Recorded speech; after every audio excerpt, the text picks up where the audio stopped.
can see so far. Yeah, you get the wide-open spaces. It's not for everybody. You'll like the snow.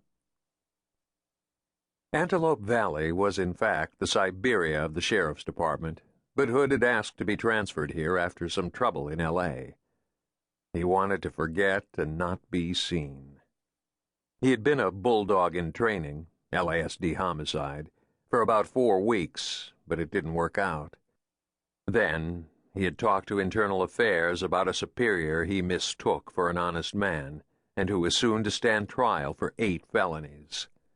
Hood would be called as a witness by the prosecution, which he dreaded. They got coffee and continued out Avenue I, made the loop around East Side Park. On the western horizon, the last yellow strip of day flattened under the black weight of night. Hood looked out at the new walled neighborhood stretching for miles, tract upon tract, houses huddled roof to roof like they were trying to beat the cold. Hood had thought that he would like Siberia, and he did. He was a Bakersfield boy, used to open land, heat and wind, fast cars, and good music. "I hate these housing authority raids," said Terry. "They make me feel like a hired thug." "Me too," said Hood. At roll call, they'd been told to expect an early shift assignment to assist L.A. County Housing Authority at the Legacy in East Lancaster.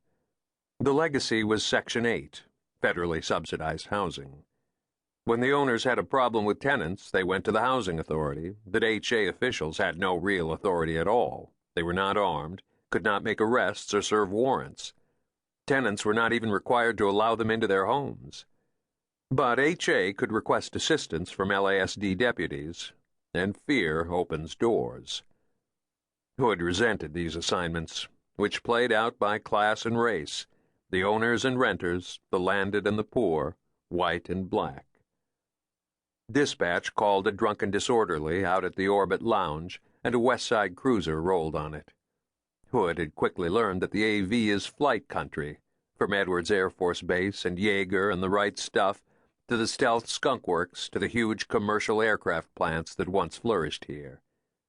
He knew that most of that work was done elsewhere now, but the bars still had names like the Orbit, or the Firing Range, or the Barrier. "I feel action on tap tonight, Charlie. That's good. You know Mouse Washington? You seen him? Big 8-tray crip, built like a Hummer. Lives with his mom and a bunch of pit bulls in a Section 8. He beat the piss out of 2 Bloods right outside the mall yesterday. 2 of his dogs held them, deep puncture wounds all up and down their legs. One of them's still in the hospital."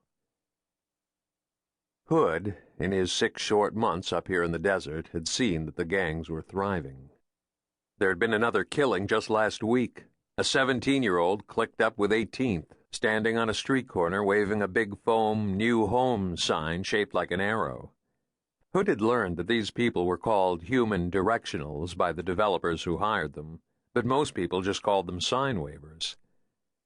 He'd also noted that some of them got really good at it. Twirls and aerials and behind-the-back NBA stuff. They could entertain you at a stoplight. But when the blood gun car had passed by, the human directional with the "New Home" sign had 6 bullets in him, and he died later in a hospital. "Speaking of dog bites," said Laws. He unbuttoned his long-sleeved uniform shirt and showed Hood his left forearm, discolored and punctured but healing. "That's what I got for helping a guy out." He turned on the dome light for a moment and looked at the wound as if it were a mystery he hadn't yet solved. "Dog have shots?" "Yeah, don't worry. I'm not going rabbit on you." They pulled into the Legacy housing development. Big homes, 2 stories, peaked roofs with dormers and faux shutters on the windows. The tract was 10 years old, and some of the houses already looked like they should be condemned.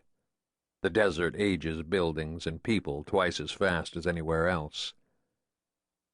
1411 Storybook had a dead brown lawn, weeds eating through the driveway concrete, and a broken window patched with plywood against the cold. There were signs of effort, too,